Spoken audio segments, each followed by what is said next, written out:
Imaginez une silhouette tatouée qui fend la foule comme un couteau dans de la soie. Les flashs crépitent, mais elle ne se dérobe plus. Clara Berry regarde l'objectif droit dans les yeux, comme si la caméra lui appartenait. Après un long temps d'ombre volontaire, son nom réapparaît là où Paris vibre le plus fort, aux nuits de la Fashion Week, dans les allées saturées de parfums froids et de néons, sur un catwalk qui ne pardonne rien.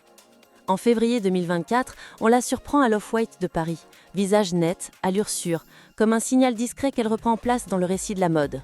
À l'automne, elle glisse verbalement, reprend la grammaire des silhouettes taillées au cordeau, puis flirte avec l'énergie brute d'un podium Rabanne. Et quand Casablanca allume ses projecteurs, elle répond, impavide, aux questions des médias, mi-muse, mi-reporter, figure frontière entre mannequin et influence, entre coulisses et scène. Ce n'est pas un retour en grâce, c'est une mue.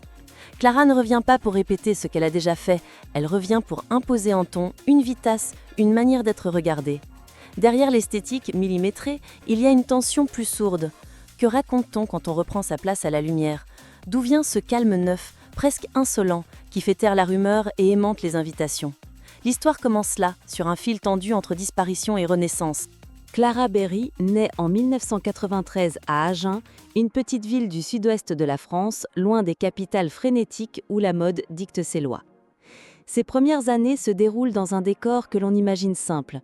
Des ruelles pavées, des façades couleur miel, un rythme de vie où l'on mesure le temps au clocher plutôt qu'au flash des appareils photo. Sa famille n'appartient pas au cercle doré des créateurs ou des galeries d'art. Ici, on parle vrai, on vit au plus près de la nature et on se soucie peu de ce qui se passe à Paris. Pourtant, dès l'enfance, Clara se distingue. Elle n'est pas la plus sage ni la plus discrète. Elle porte déjà des vêtements qu'elle customise elle-même, découpe des t-shirts pour en faire des crop tops, coud des patchs colorés sur ses jeans, comme pour dire qu'elle n'entrera jamais vraiment dans un moule.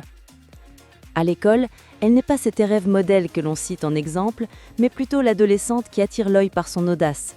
Ses professeurs notent son imagination, parfois à la limite de la provocation dans les projets artistiques.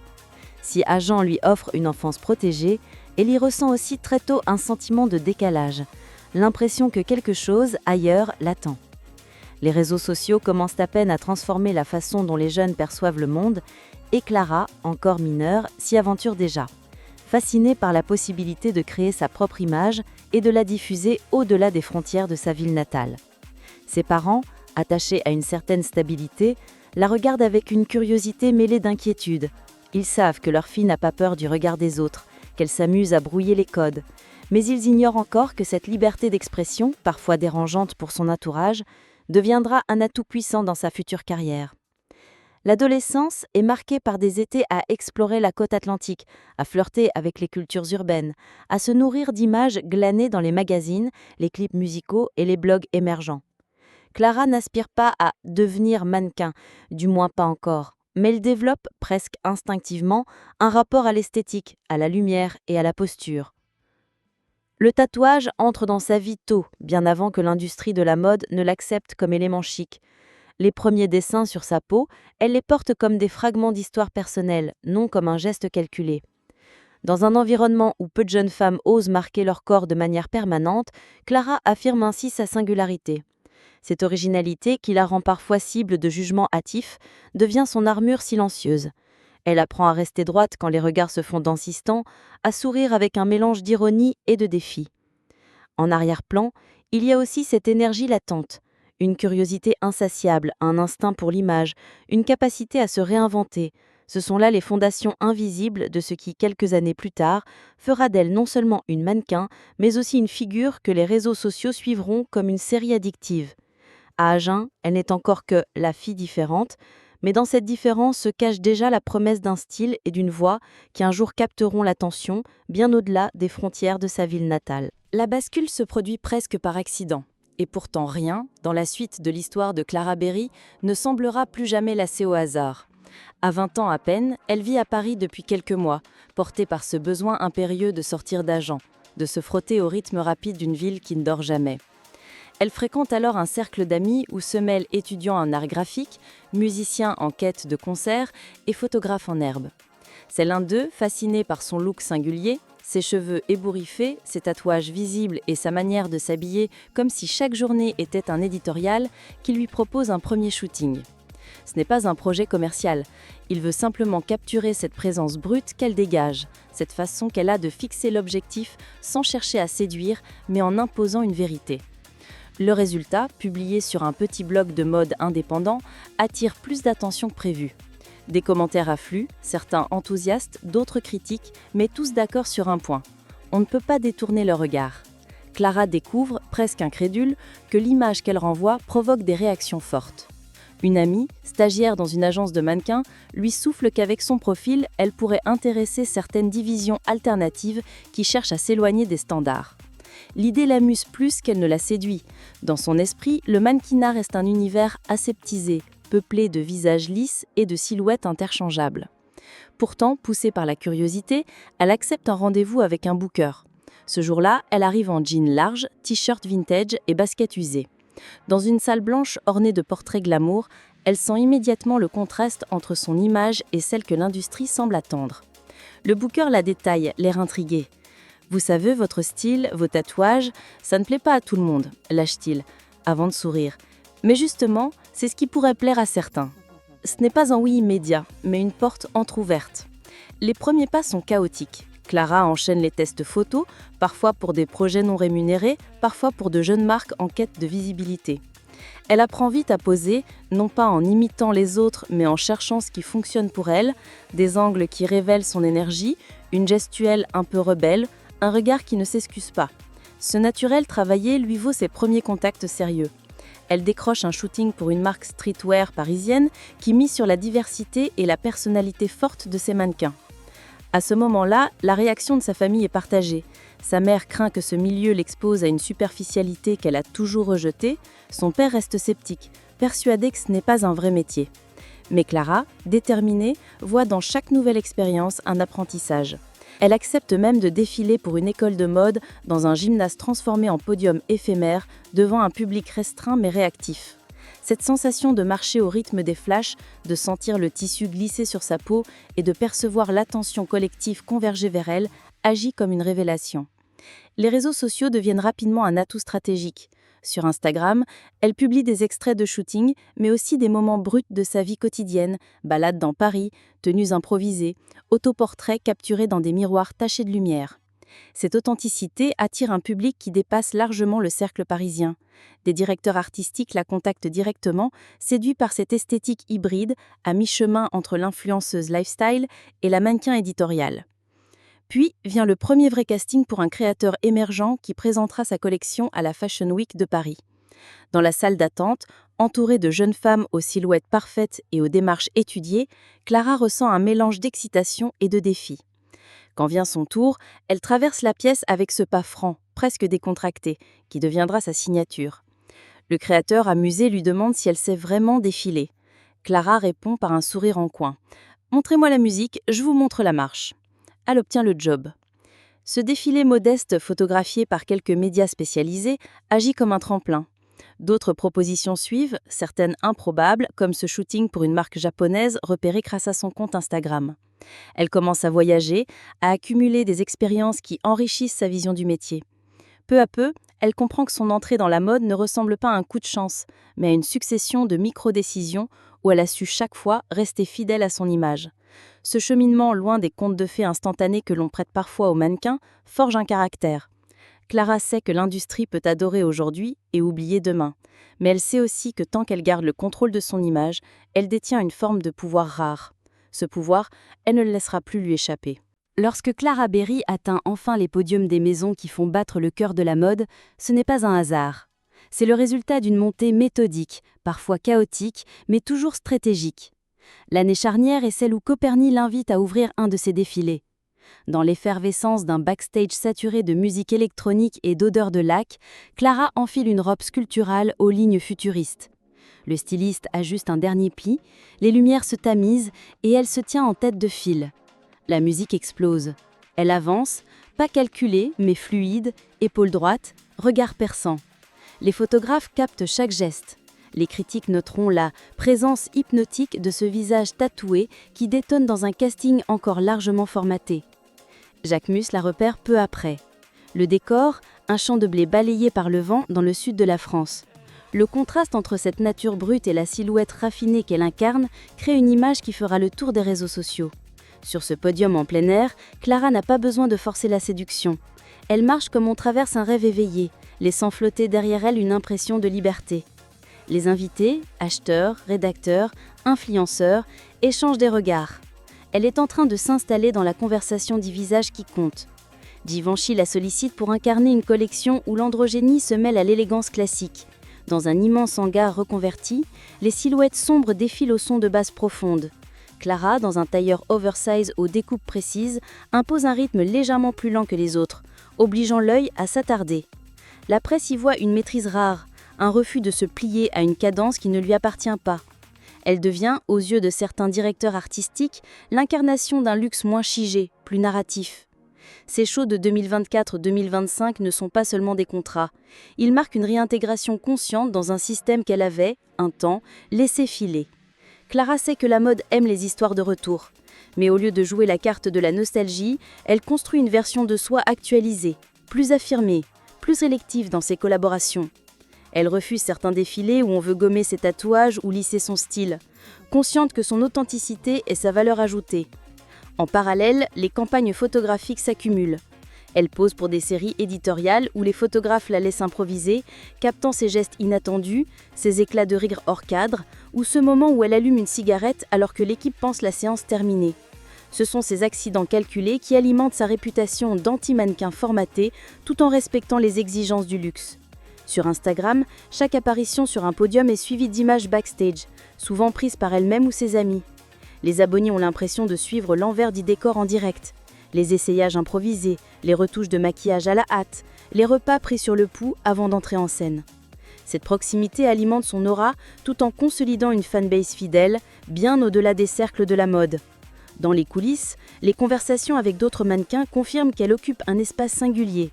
Trop marqué pour certaines maisons conservatrices, mais parfaitement aligné avec cette génération de créateurs qui veulent raconter autre chose. Les directeurs de casting savent qu'avec Clara, il n'est pas nécessaire de diriger chaque mouvement. Elle apporte une dimension performative à la marche, comme si chaque pas faisait partie d'une histoire en train de se jouer. La reconnaissance ne tarde pas à se matérialiser. Des magazines influents publient des portraits d'elle, accompagnés de titres accrocheurs. La nouvelle voix visuelle de Paris, l'icône tatouée qui redessine le podium. Dans les interviews, Clara parle de ses choix, de la nécessité de préserver une identité artistique dans un milieu qui cherche souvent à uniformiser. Sa voix, posée et ferme, contraste avec l'image superficielle que l'on associe parfois au mannequinat. À ce stade, elle sait qu'elle a franchi un seuil. Elle n'est plus seulement un visage intéressant dans un casting, mais un nom que l'on prononce avant de voir la liste des mannequins. Coperny, Jacquemus, Givenchy, ces 3 étapes forment une trilogie qui scelle son statut de figure incontournable sur les podiums français et au-delà. Et pourtant, derrière ce vernis de succès, Clara garde en mémoire les années où il fallait tout accepter, où la visibilité se gagnait en travaillant dans l'ombre. Cette mémoire nourrit sa manière d'occuper la lumière aujourd'hui, avec intensité, mais sans dépendance. Si Clara Berry s'impose dans un milieu aussi codifié que celui de la mode, c'est précisément parce qu'elle refuse de se plier aux règles tacites qui enrégissent les visages et les corps. Dès ses débuts, ses tatouages constituent un manifeste silencieux. Ils ne sont pas des ornements posés pour choquer, mais des fragments d'identité qu'elle porte avec fierté, refusant de les masquer même lorsque certains directeurs artistiques insistent. « Effacer mes tatouages, c'est effacer une partie de mon histoire », confie-t-elle un jour en interview. Ce refus catégorique, dans un contexte où l'image doit souvent être modulable à l'extrême, lui vaut à la fois des portes fermées et une admiration grandissante. Au-delà de l'apparence, Clara impose aussi sa voix dans un milieu où l'on attend souvent des mannequins qu'elles soient présentes mais silencieuses. Elle prend la parole sur ses réseaux pour dénoncer les séances où les équipes manquent de respect aux mannequins débutants, ou les contrats flous qui profitent de leur manque d'expérience. Ces posts, souvent illustrés par des photos brutes prises en backstage, détonnent dans le flux lisse et aseptisé des images de mode. Elle ne craint pas de nommer les problèmes. Retouches excessives, absence de diversité réelle, conditions de travail précaires lors de certains défilés. Elle refuse également certains contrats pourtant lucratifs. Une grande marque internationale lui propose un partenariat publicitaire, à condition qu'elle adopte un look plus classique et cache ses tatouages sous du maquillage. Clara décline, expliquant qu'accepter serait une trahison envers la communauté qui la suit pour son authenticité. Cette décision surprend, mais confirme qu'elle ne conçoit pas sa carrière comme une simple succession de cachets, mais comme une construction cohérente autour de valeurs. Sur les podiums, elle se distingue par une marche qui échappe au code standardisé. Là où l'on attend souvent une démarche neutre, Clara intègre des micro-gestes. Un regard appuyé vers le public, un léger ralentissement à un point précis, un jeu d'épaules qui évoque la nonchalance des rues parisiennes. Ces détails, loin d'être improvisés, sont pensés comme une signature, une manière de rappeler que chaque apparition est une performance artistique. En coulisses, elle est aussi connue pour encourager les jeunes mannequins à s'affirmer. Certaines racontent comment, lors d'un défilé, elle a pris la défense d'une débutante à qui un styliste voulait imposer des chaussures trop petites. Clara a insisté, calmement mais fermement, jusqu'à obtenir un changement de paire. Ce genre de gestes, discrets pour le public, construisent une réputation solide auprès de ses pairs. Elle s'engage également dans des projets éditoriaux qui sortent des sentiers battus. Plutôt que de se limiter aux magazines de mode traditionnels, elle collabore avec des publications artistiques, des collectifs de photographes indépendants ou encore des marques émergentes qui promeuvent des valeurs éthiques. On la voit poser pour des campagnes où le maquillage est minimal, la lumière naturelle et les vêtements recyclés ou issus de circuits durables. Cette volonté de ne pas céder aux pressions de l'industrie ne signifie pas qu'elle rejette la mode. Au contraire, elle s'en empare, mais à ses conditions. Elle prouve qu'on peut incarner le luxe et la créativité tout en conservant une identité affirmée. Dans un univers souvent accusé d'uniformiser les visages, elle devient la preuve qu'une personnalité forte peut non seulement survivre, mais prospérer. Ainsi, chaque apparition publique, chaque choix de collaboration, chaque silence ou chaque prise de parole participe à un récit plus vaste. Celui d'une mannequin qui transforme ses différences en capital esthétique et moral. Et c'est précisément cette posture, mélange de liberté assumée et de discipline stratégique, qui lui permet de rester, aux yeux de l'industrie et du public, une figure impossible à réduire à un simple rôle de mannequin. Le point de rupture ne survient pas brutalement, mais comme une série de fissures qui finissent par fragiliser l'édifice. Après une année 2024 intense, enchaînant défilés prestigieux et campagnes éditoriales, Clara Berry ressent une fatigue profonde, un mélange d'épuisement physique et de lassitude psychologique. Les réseaux sociaux, qui furent longtemps son allié, deviennent une source de pression constante. Chaque publication est scrutée, commentée, parfois déformée, et cette exposition permanente lui donne la sensation d'être en vitrine en permanence, sans refuge possible. La goutte d'eau survient lorsqu'une rumeur personnelle, liée à sa relation avec le chanteur PNL, est amplifiée par la presse People. Les spéculations, souvent infondées, envahissent son fil d'actualité. Clara, qui jusque-là contrôlait soigneusement ce qu'elle partageait, voit sa vie privée disséquée par des inconnus. Cette perte de contrôle sur son image publique la frappe durement. Dans le même temps, un incident professionnel vient accentuer la crise. Lors d'un défilé en Europe de l'Est, elle s'effondre en coulisses après plusieurs jours de préparation sans repos suffisant. Les images, captées par un smartphone et diffusées sur Internet, deviennent virales, accompagnées de commentaires sur la fragilité des mannequins. Plutôt que d'alimenter le débat, Clara choisit le silence.